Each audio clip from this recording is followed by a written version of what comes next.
Hello everyone, welcome to this video on data handling. तो इस video में हम बेसिकली तीन ways of measuring central tendency देखेंगे which are arithmetic mean, mode and median. Arithmetic mean is also called average and हम probability and chance के बारे में भी देखेंगे. तो सबसे पहले अरिथमेटिक मीन सबसे ज़्यादा कॉमन तरीका है representing the central tendency of a group of data and उसको ऐसे कैलकुलेट करते हैं कि mean is equal to sum of all observation divide by number of observation. तो मतलब अगर आपके पास ऐसे चेन ऑफ डेटा है एंड जिसमें मल्टीपल ऑब्जर्वेशन है तो आप सारे ऑब्जर्वेशन को ऐड करेंगे एंड जितने नंबर ऑफ ऑब्जर्वेशन है उससे उस पूरे सम को डिवाइड करेंगे. तो there are some notes about mean. तो mean can not be less than all the values और greater than all the values. मतलब जो मीन है वो ज़रूरी नहीं है कि आपके डेटा में ही कहीं होगा, लेकिन वो जो आपके डेटा का सबसे बड़ा वैल्यू है उससे बड़ा नहीं हो सकता एंड डेटा का सबसे छोटा वैल्यू उससे छोटा नहीं हो सकता. सॉरी. एंड मीन फ्रैक्शनल हो सकता है. और जो रेंज होती है, रेंज की हम जब बात करते हैं तो वो होता है largest value minus the smallest value.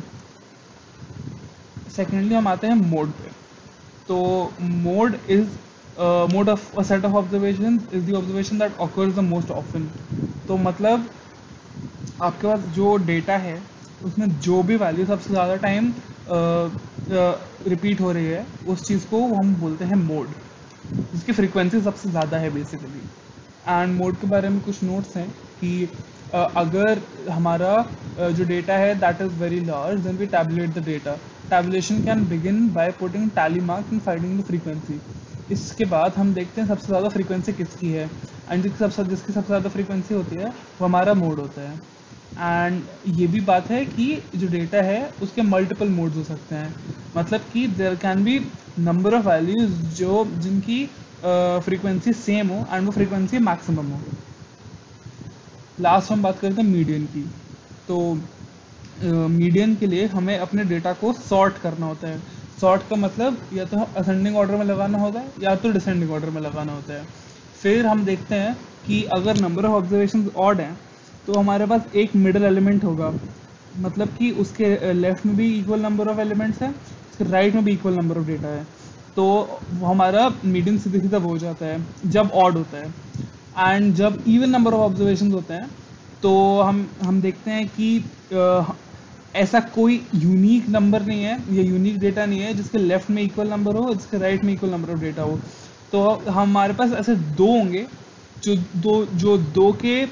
दो मिडल एलिमेंट्स होते हैं, हम उन दोनों का अरिथमेटिक मीन लेते हैं. मतलब अगर वो ए और बी है तो आपका मीडियन होगा a प्लस बी बाई 2.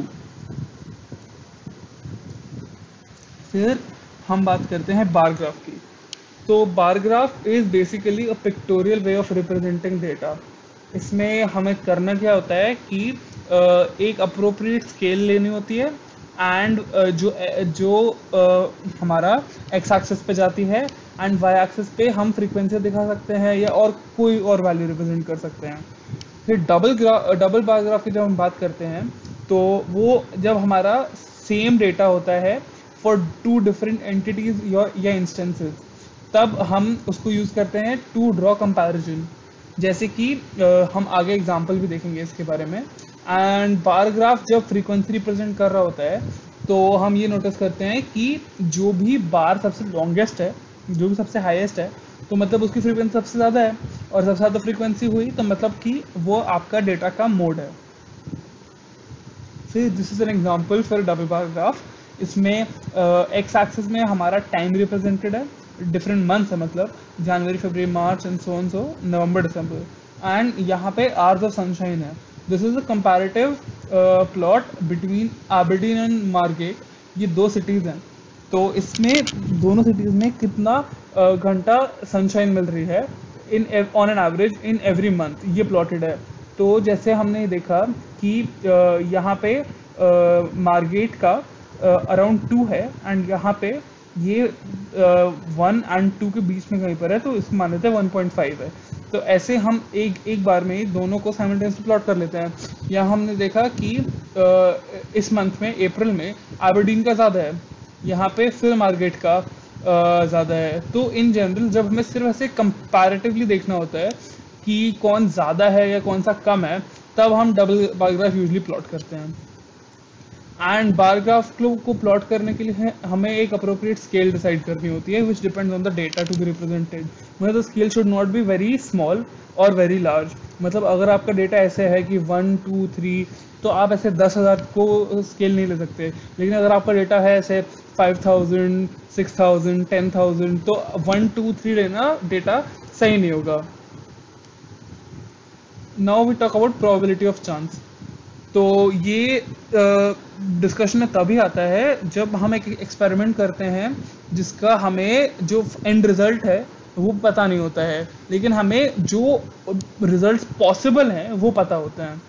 तो फॉर एग्जांपल ऐसे एक्सपेरिमेंट्स हो सकते हैं टॉसिंग अ कॉइन या रोलिंग अ डाइस। तो जब हमने कॉइन टॉस किया तो उसका या तो हेड्स हो सकता है या टेल्स हो सकता है, लेकिन हम जब कॉइन टॉस करते हैं तो हमें पता नहीं होता है कि फाइनली आंसर क्या आएगा।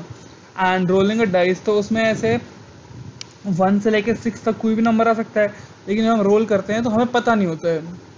And probability is defined as favourable outcomes upon total outcomes. तो फेवरेबल आउटकम्स का मतलब है कि जैसे आपने कॉइन टॉस किया तो probability of getting a head, तो कॉइन टॉस में या तो हेड हो सकता है या टेल हो सकता है।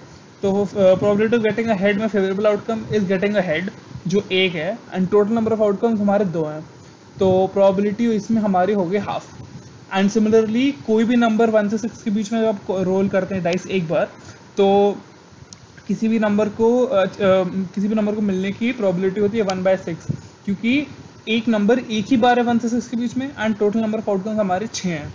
एंड एक नोट है कि श्योर इवेंट्स हैव प्रोबेबिलिटी 1, मतलब कि अगर कोई ऐसे इवेंट है जो होना ही होना है तो उसकी प्रोबेबिलिटी 1 है, such as the sun rises in the east, तो दैट ऑलवेज हैपन्स, तो उसकी प्रोबेबिलिटी होगी 1।